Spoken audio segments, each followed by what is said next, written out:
Are you hungry for the latest news and trends from the internet?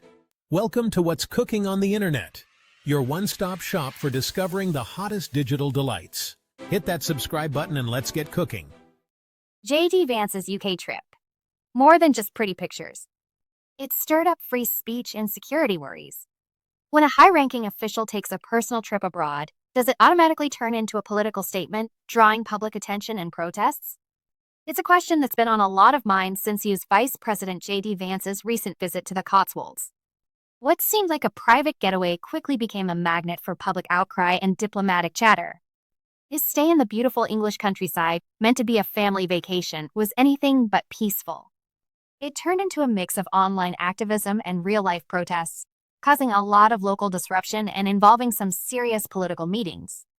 This whole situation really shows us how complicated modern international relations are, and how the line between a global leader's personal and public life is getting blurrier all the time. Here's a quick look at what made this visit so controversial. Memes' protest to OLS. When Vance arrived, protesters were holding up huge pictures of a viral meme showing him with a shaved head. This really shows how online culture now directly fuels real-world activism, turning digital jokes into actual protests. It makes you think about how protest tactics are changing and how they can affect public opinion, often shaking up the usual politeness you'd expect during diplomatic visits. It's pretty ironic, isn't it? The same image that supposedly caused a tourist trouble getting into the US became a symbol of opposition overseas. Security versus local life.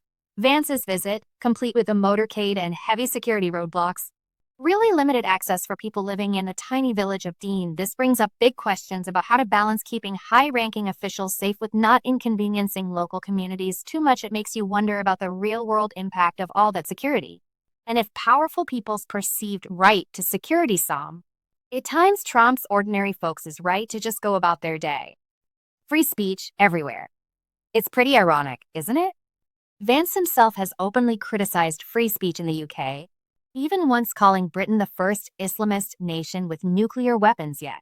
His visit sparked protests where people were doing exactly what he's questioned, exercising their free speech. This whole thing makes you think about how free expression is seen differently in various countries, and whether his criticisms come across as real worries or just political grandstanding that could stir up international tensions. The protests, with people yelling "go home" and calling him despicable, really show how strongly his past comments have resonated. Private trips aren't always private.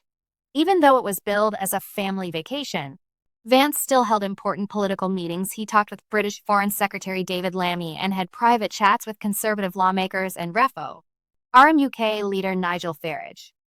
This just goes to show that for top officials, even trips that look personal often have a hidden political agenda.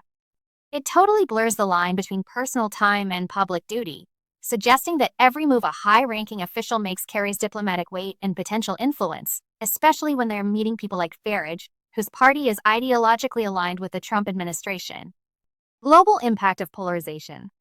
The fact that some Cotswolds residents objected to Vance's policies and comments really highlights how far political polarization reaches globally. Even in a quiet, peaceful place, you can see how deep the divisions in American politics run, and how they echo overseas. It's a reminder that public figures aren't just representing their country. They also embody certain beliefs that can spark strong reactions internationally, no matter if their visit is official or not. On the flip side, local celebrity Jeremy Clarkson's lighthearted jab at the complainers offered a different view, showing that public opinion is rarely just one thing. So, what did JD Vance's Cotswolds trip really show us? It was basically a mini version of all the challenges modern diplomacy faces. It highlighted how social media can blow up disagreements, how security can mess with local life, and how for global leaders, personal and political lives are just getting more and more tangled.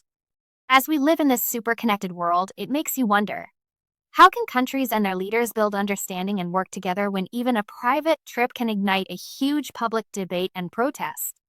This whole thing really makes you think about how the special relationship is changing, and what responsibilities come with global influence in a time of instant communication and intense political awareness.